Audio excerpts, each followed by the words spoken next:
Al Navarino de la Station Tableau.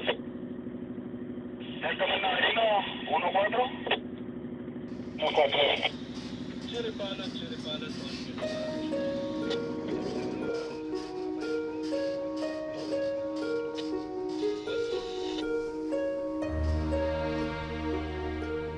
Ce mardi 29 décembre 2015, nous sommes au 10e jour de notre voyage. Nous avons perdu déjà la notion du temps qui s'écoule, avec des journées qui s'allongent et des périodes de repos insuffisantes.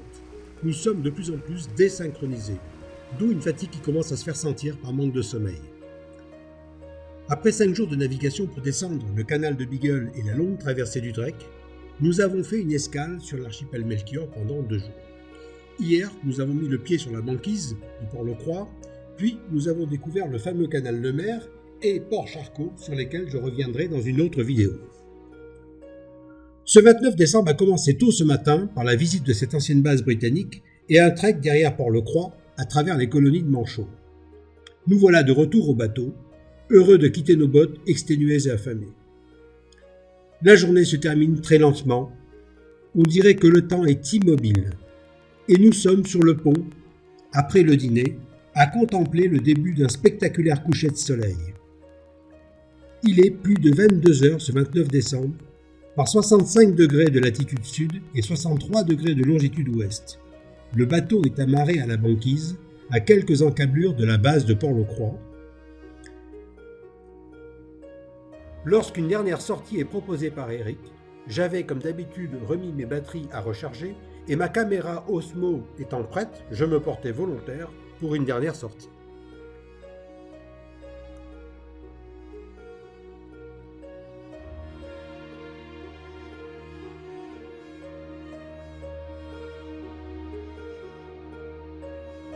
La magie des lieux est amplifiée par le silence, le calme, la pureté de l'air. Le contraste, la transparence. Cette ambiance cristalline me fait penser à la pureté d'un joyau. C'est un joyau de notre planète, au sens cristallin et minéral. Ce paysage va nous maintenir éveillés dans une excitation permanente qui devient une euphorie. Nous finirons médusés et transis de beauté, avec ce sentiment d'être seuls au monde. Grand privilégiés de ce spectacle, nous sommes un petit groupe de 5, avec encore quelques ressources physiques pour une dernière escapade dans cette journée infinie. Nous n'allons pas le regretter, nous venons de quitter la goélette, 5 à bord d'un Zodiac, je suis à l'avant avec ma caméra Osmo. Abasourdi par la beauté du lieu, les mains gelées, des morceaux de banquise heurtent la coque métallique. J'ai mes 3 batteries et une micro SD de 128 Go. De quoi ne rien rater, parce que j'ai bien le sentiment qu'il se passe quelque chose de très fort, et je vais pouvoir le mémoriser. Un grand moment.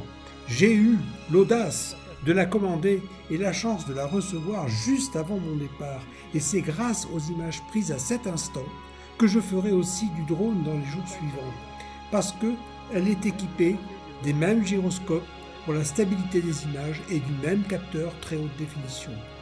Je ne le sais pas encore, mais je vais réaliser les plus belles images, les plus belles prises de vue que je n'ai jamais réalisées à ce jour. Je ne m'en rendrai compte que le lendemain. Je vous les livre, une version plus longue sera également postée sur ce site.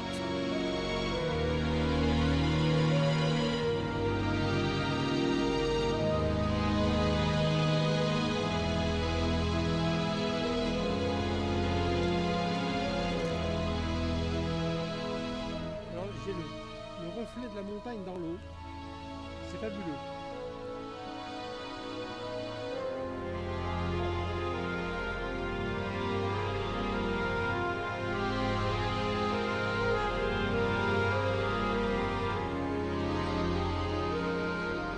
Et le soleil ne se couchera pas. Le temps s'est arrêté ou plutôt s'est mis insensiblement au ralenti. Comme un cadeau de la nature pour nous laisser apprécier et vivre ce moment. C'est un enchantement si intense que notre excitation ne s'apaise pas. Et ce moment est si particulier. Ce temps qui se fige et transforme la nuit attendue en crépuscule quasi permanent.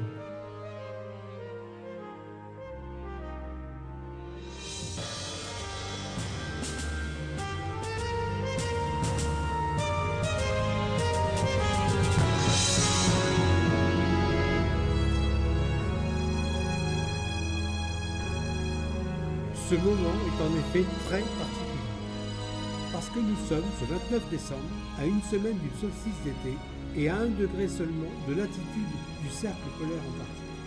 Ce moment a été décrit, entre autres, par Jean-Christophe Victor dans son livre « Adieu l'Antarctique » écrit en commun avec son père Paul-Émile Victor. Écoutons Jean-Christophe Victor. La nuit vient rose. Il est plus de 23 heures et je ne dors pas. Tant je suis excité d'être là, je me relève pour voir le jour pendant la nuit. Devant le soleil qu'on ne saurait appeler couchant, puisqu'il va frôler pendant plus de 3 heures l'horizon plat avant d'y rebondir vers le jour qui vient.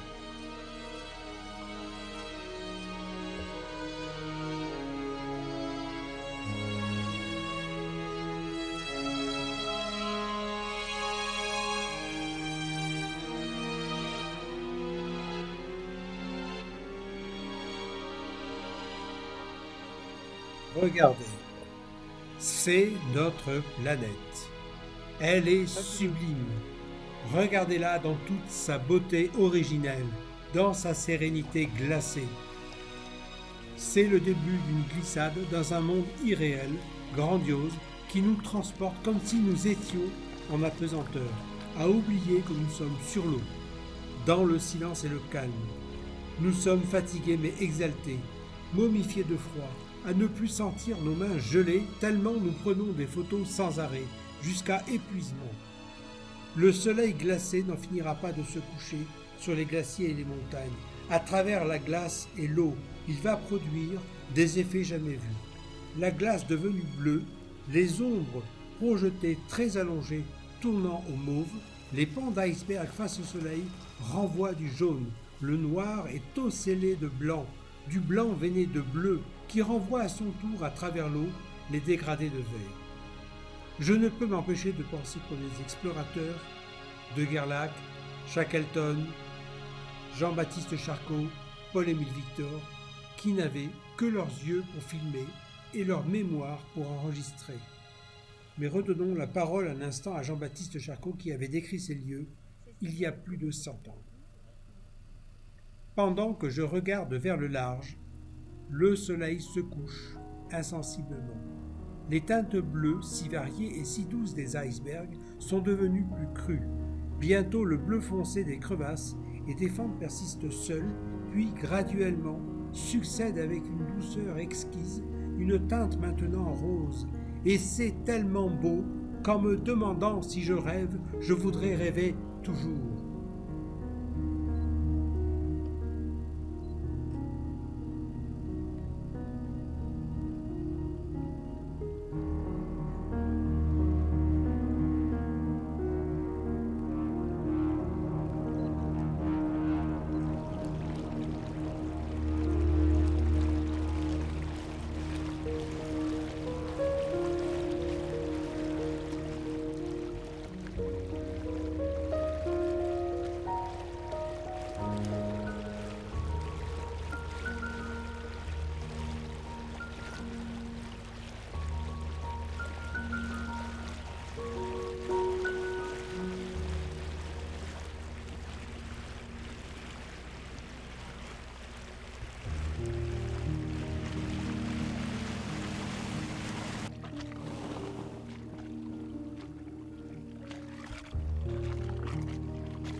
Eh bien, oui, quelles sont mes impressions s'il ne fallait pas rater de filmer non-stop, je n'ai cessé de filmer sans arrêt, au risque de prendre des engelures sur les doigts. D'ailleurs, on m'a prévenu à plusieurs reprises en me disant « Paul, remets tes gants, tu peux prendre une engelure, ça arrive très très très facilement. » Et j'ai bien failli en prendre. Il ne fallait rien rater, j'ai eu beaucoup de chance de vivre cet instant, de vivre ces instants, de cette façon si proche des côtes, avec des accès si rapprochés et si fréquents et faciles. Je remercie Eric de m'avoir permis de refilmer jusqu'à 3 fois de suite le même glaçon. Après avoir vu et filmé cet endroit, vécu, j'ai été transporté par cette atmosphère nouvelle et si particulière.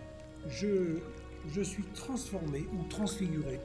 Je ne verrai plus ma planète de la même manière et ce sera pour moi toujours des instants de refuge pour me réconforter.